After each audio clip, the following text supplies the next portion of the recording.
Sometimes you catch yourself wondering, beyond just getting by, what actually makes a life feel deeply fulfilling? Not just like ticking off boxes of success, but that real internal sense of satisfaction. Have you ever been there? Absolutely. It's a question that, well, it really cuts to the heart of the human experience, doesn't it? And it's precisely what we're exploring in this deep dive today. Okay. We're looking at the intricate connection between having a sense of purpose and that sometimes quite elusive feeling of self-fulfillment. Right. We've really dug into a range of sources for this. I mean, everything from the nitty-gritty of psychological research on motivation Hmm. to the grand sweep of philosophical ideas about, the good life, and even some really grounded practical advice on how to tap into what gives us that spark and purpose. Exactly. Our goal here is to really unpack this relationship for you. We want to understand why this link between purpose and self-fulfillment seems to be so powerful.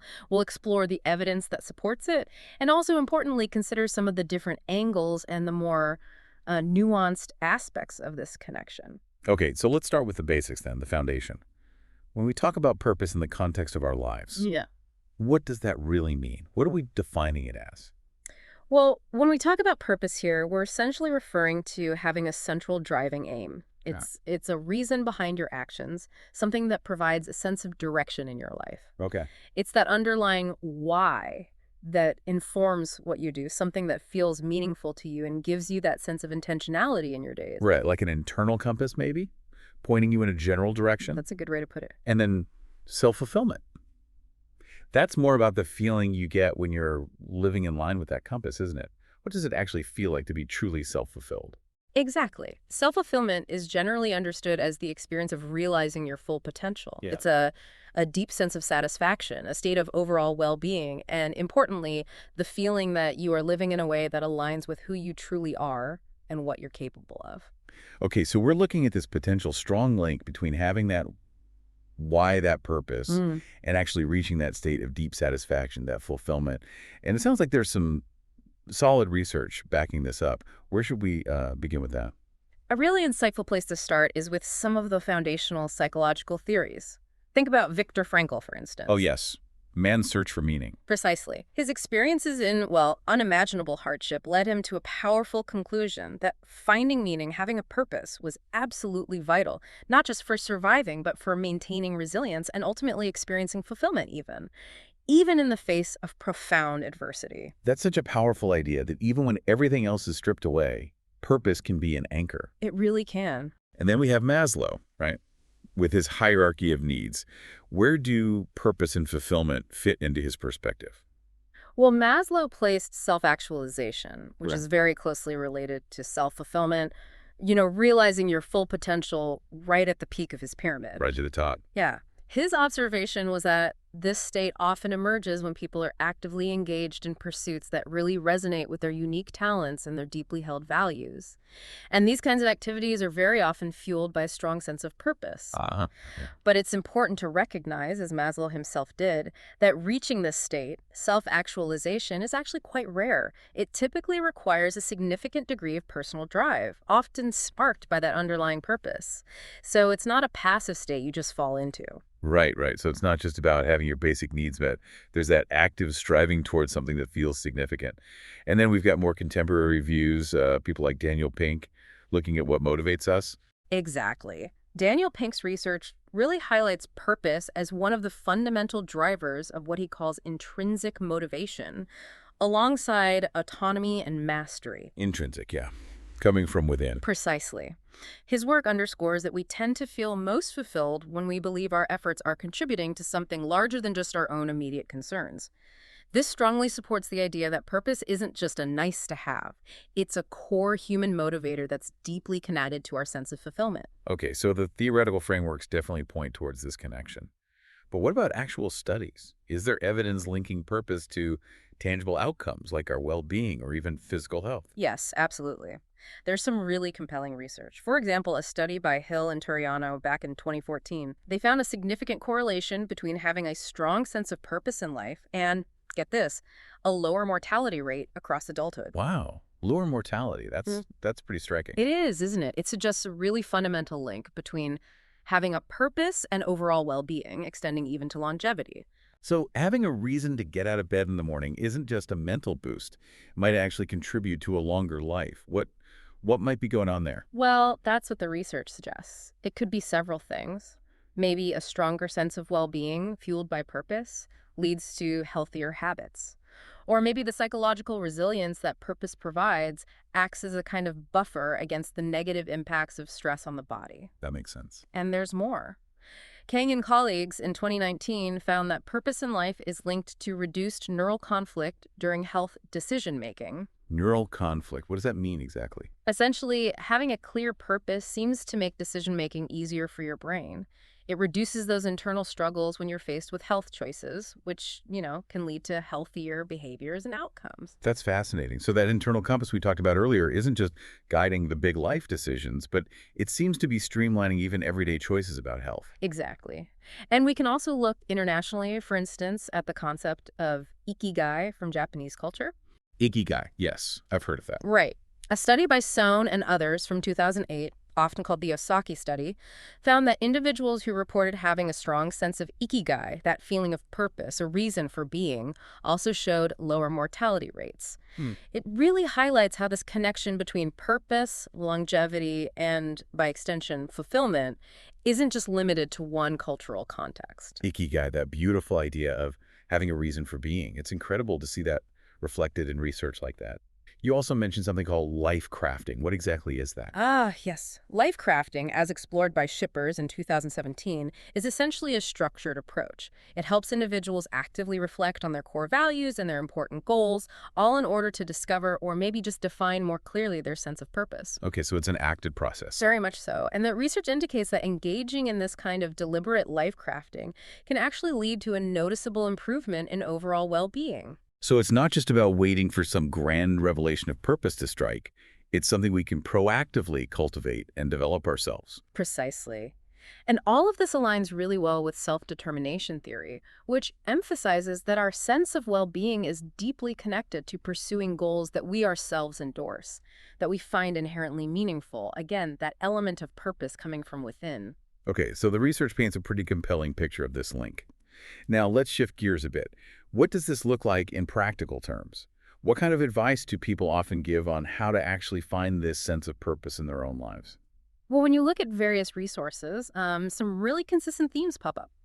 For instance, Fulfillment Hub USA stresses that self-reflection is a crucial first step, really taking the time to understand your passions. Yeah, that makes a lot of sense. It's hard to tune into that internal compass if you don't actually pause and listen, right? Exactly. And then you have sources like In-Said Knowledge, emphasizing the idea that actively contributing to the happiness and well-being of others can be a very powerful form of purpose. Ah, so looking outward.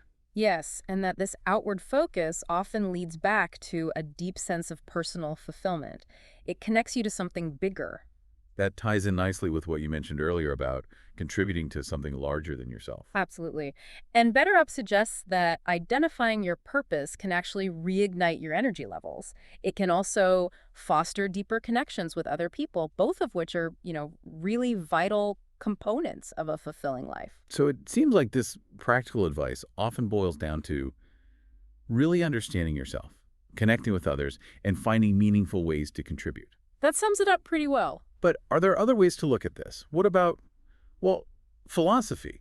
Are there perhaps more critical perspectives on this whole pursuit of self-fulfillment?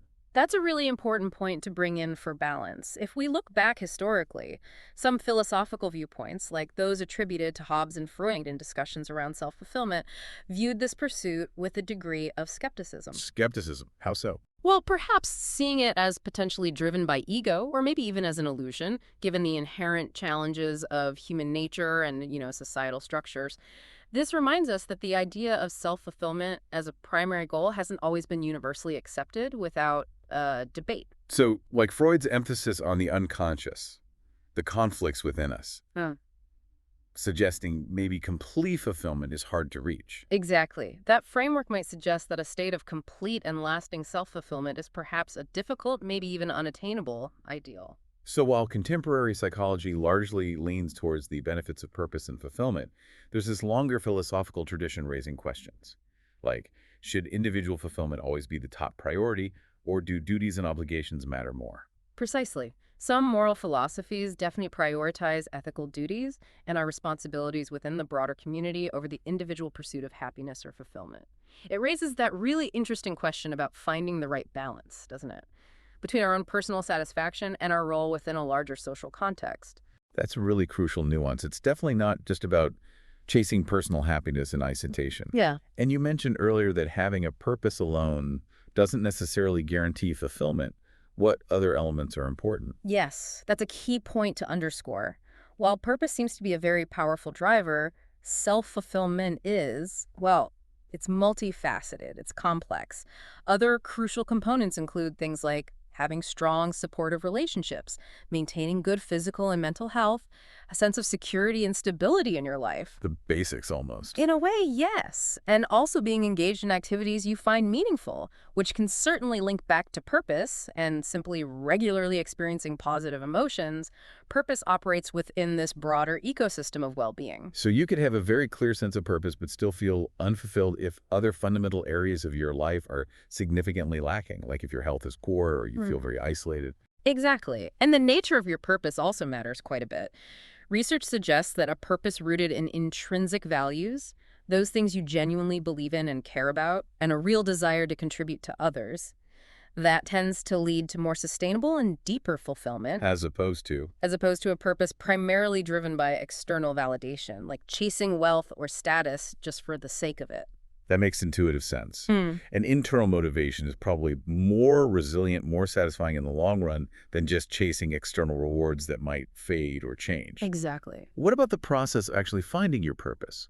Is that always a straightforward journey? Or can it be difficult? Oh, definitely not always straightforward. The search for purpose can often be a complex, evolving journey with its own potential challenges.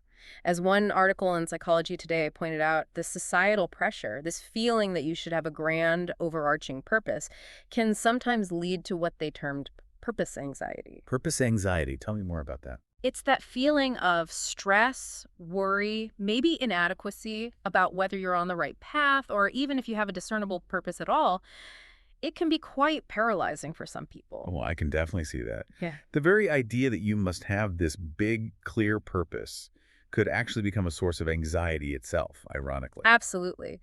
And it's also important to remember that a purpose that's misaligned with your genuine values, or maybe just completely unrealistic in your current circumstances, that can actually lead to increased frustration and a lack of fulfillment despite your best efforts. So it's not just about having any purpose. It really needs to be the right kind of purpose for you, maybe right now at this stage of your life. That's a very good way to frame it. And I was also thinking about culture, how different cultures might see fulfillment. Is it always centered around individual purpose? That's a really insightful question. And no, not necessarily. In some cultures, the idea of fulfillment might be much more strongly connected to a sense of collective purpose. Selective purpose. Yeah, where contributing to the well-being and the goals of the wider community, the family, the group, that takes precedence over purely individual aspirations. That makes sense. A strong sense of belonging and contributing to something shared could be a very powerful source of fulfillment in those contexts. Yeah. We also mentioned flow states earlier. How do those connect? Right, flow. Engaging in activities that are deeply aligned with your sense of purpose often leads to these flow states, those moments when you're completely absorbed in what you're doing. Solely in the zone. Exactly. Experiencing energized focus, deep involvement, inherent enjoyment. Time just flies. These flow experiences are often profoundly fulfilling in and of themselves, a direct result of purposeful engagement. Oh, yeah. That feeling is definitely a big part of satisfaction. Yeah. And as we go through life, does our purpose have to stay the same? Or can it change? Oh, it absolutely can, and probably should change. In fact, a key aspect of sustaining fulfillment over the long term seems to be having a purpose that is adaptable, one that can evolve as you grow, learn new things, and as your life circumstances naturally shift. So being too rigid about it might actually backfire. It could, yes. A rigid, unchanging purpose might eventually lead to disillusionment if it no longer resonates with who you've become or the life you're living now. So it's more like a guiding set of principles, maybe, Yeah. that can be reinterpreted and applied in different ways as we mature. That's a great way to think about it, an evolving guide. And what about those moments when we simply feel content, fulfilled in the present, without necessarily striving towards some big future goal? Hmm. Does purpose always have to be future-oriented?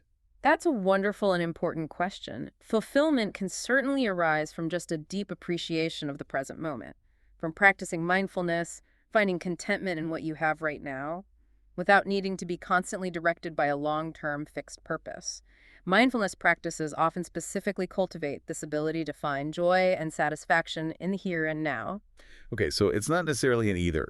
You can find fulfillment both in actively pursuing a purpose and in fully appreciating the present moment. They aren't mutually exclusive. Not at all. They can definitely coexist and complement each other. And I imagine the specific things that bring us fulfillment might also naturally change as we move through different stages of our lives. What mattered in your 20s might be different later on. Absolutely. The sources of our fulfillment, including what we perceive as our purpose, can indeed vary quite significantly across the lifespan. What feels deeply meaningful and fulfilling when you're just starting out might be very different from what you prioritize and value in midlife or later years. Okay, so we've covered a lot of ground here. The definitions, the research backing it up, practical strategies, philosophical angles, and some of the complexities, the nuances. How can we really bring this all together? Synthesize this relationship between purpose and self-fulfillment. What's the overarching takeaway? I think the central takeaway is that while the experience of self-fulfillment is definitely complex, influenced by many, many factors, having a strong sense of purpose acts as a really significant catalyst for it. When your purpose is genuinely aligned with your core values, with your authentic self, it becomes much more likely to lead to lasting satisfaction, a sense of meaning, and crucially, continued personal growth. So purpose isn't like a magic bullet guaranteeing happiness, but it's a powerful and important ingredient in crafting a fulfilling life. Precisely. A powerful ingredient, yes. But it's also crucial to remember it's not a simple A leads to B. It's much more dynamic. The very process of actively pursuing a purpose that often involves growth, learning to navigate challenges, overcoming obstacles, refining your vision, all of that contributes significantly to the feeling of fulfillment. Right. The journey itself is part of it. Exactly. And it sounds like being intentional about this, maybe taking time for self-reflection, like journaling or mindfulness you mentioned, can be really helpful in aligning our day-to-day actions with that deeper sense of purpose. Absolutely. That intentionality is key. And to reiterate that earlier point, purpose isn't necessarily some fixed destination you arrive at and then you're done. It's more like an evolving guide, maybe a compass that adapts and recalibrates as you move through life and gather new experiences and insights. Okay. So to bring our deep dive to a close then, it really sounds like the evidence strongly indicates that having a sense of purpose is a truly powerful, significant contributor to a fulfilling life. It gives us meaning, it fuels motivation, helps build resilience when things get tough. Mm-hmm. But it's also a deeply personal journey, right, with its own unique considerations and potential hurdles for each of us. That's a perfect summary. It captures the essence of it beautifully. And maybe, considering everything we've discussed, here's a final thought for you, the listener, to reflect on. What are your core values, those fundamental principles that truly resonate deep down for you? And how might actively exploring those values help you connect with a deeper sense of purpose in your own life? That exploration itself could be a really valuable starting point, for your own ongoing journey toward greater fulfillment.